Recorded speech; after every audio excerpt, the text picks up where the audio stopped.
I'm doing the orca, the biggest menace on the planet. Well, in terms of water, of course. That'll be a future project. But anyway, its scientific name is the Orichnius orca. I don't know how you pronounce it, dude. I barely can. But you know what the meaning of it? This goes hard. I'm not gonna lie. The scientific genus name Orichnius, which translates from Latin to belonging to Orcus. You know what Orcus is? The god of the underworld. He's the Roman god of the underworld. But man, that's so freaking big. And the Latin word orca meaning large-bellied pot, which refers to its shape. Not as cool.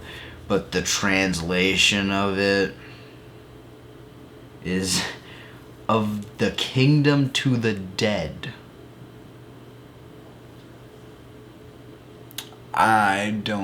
That's so cool. That's so cool.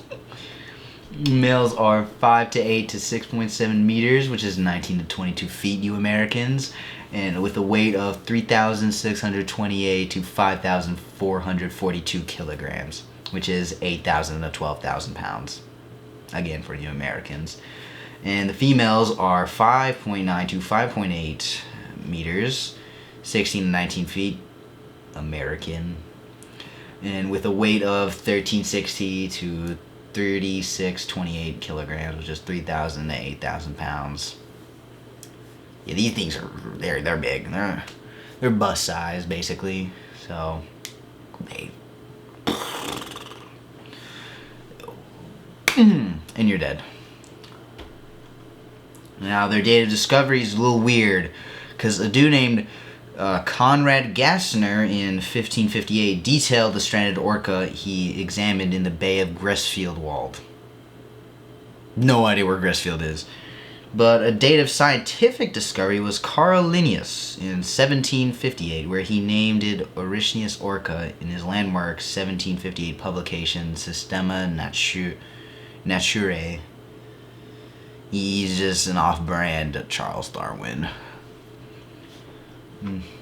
Now the seawater where they live, that's kind of just they live anywhere, so that's kind of just variable, but they usually can live from 0 to 34 Celsius, and their livable pH range is slightly acidic to slightly alkaline, which is that's regular. This is water. This is seawater, nothing special.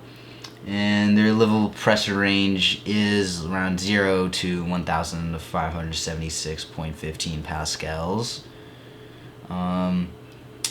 Their livable salinity range, they can live basically anywhere, but it's only a limit of time in like freshwater environments. So there's not really dissolved gases. Well, it's only for oxygen and carbon dioxide is both 20%, since they kind of just live everywhere. So it's kind of hard to pinpoint.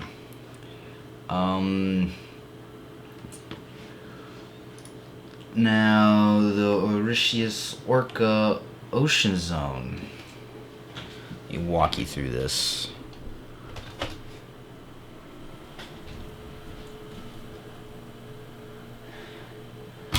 They live in the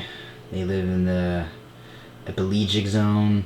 They have been reported to go below, a little bit in the twilight zone, but it is really just mostly the epipelagic zone. So that they'll stay around there, continuing to be absolute menaces ruling the sea. Now, their habitat. Ugh. They inhabit everywhere, so it's kind of hard to say, but it is usually the Arctic and Antarctic places, so they prefer the colder areas than. They prefer coastal. They prefer coastal than continental shelf. Their climate is just anything. They don't care. They'll do whatever. Their biomes is everywhere, but it is cold, preferably cold. Now, geographically and location wise, they really don't have a migratory pattern. They just go wherever they want to go. If I think they determine it by prey availability rather than a single set route. Now, The feeding strategy of orcas. Now, this is where they get real mean. Like they're a menaces, dude. Like they herd fish in a bait balls, like, and create waves to knock seals of ice off of ice floats. And they intentionally beach themselves to catch prey on land. They don't care. They take what by every means necessary to get their food. Like, oh yeah, they also do organ harvesting. So they'll target like, for example, when they're hunting great whites, they know some parts of the great whites that they don't like eating, so they go for a specific organ. So they have some knowledge of anatomy. That's pretty terrifying. Their mobility is nectonic, and they reach speeds up to 35 miles per hour. This is pretty fast. But alright, the lifespan of them is 10 to 17.5. So their age of maturity is 10 to 17.5. But the female's average is actually way more than the male average, because the female average is 50 years and the male average is 30 years, which is crazy. I didn't know that. Now, female orcas only have one calf per pregnancy. There's no twins, no nothing, no in-betweens, none nothing. You get one, and you're done.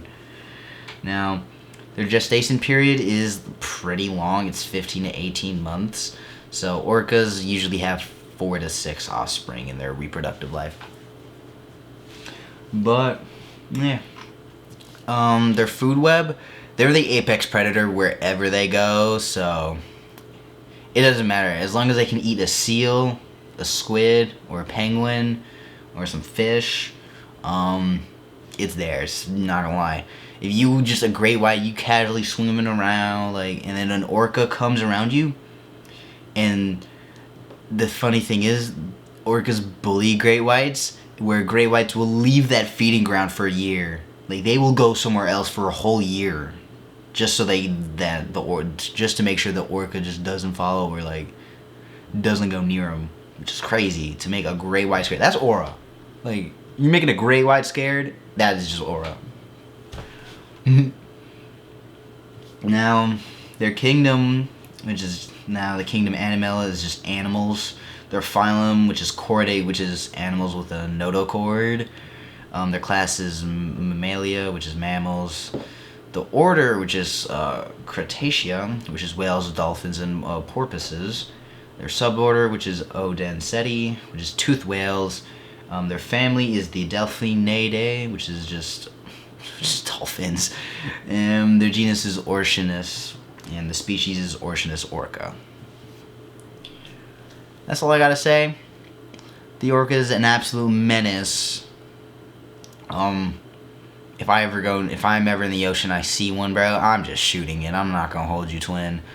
I'm not dealing with that thing. You'll probably tank it and then kill me, honestly, so I'm just not gonna go near the ocean whenever these things are around. Would not recommend.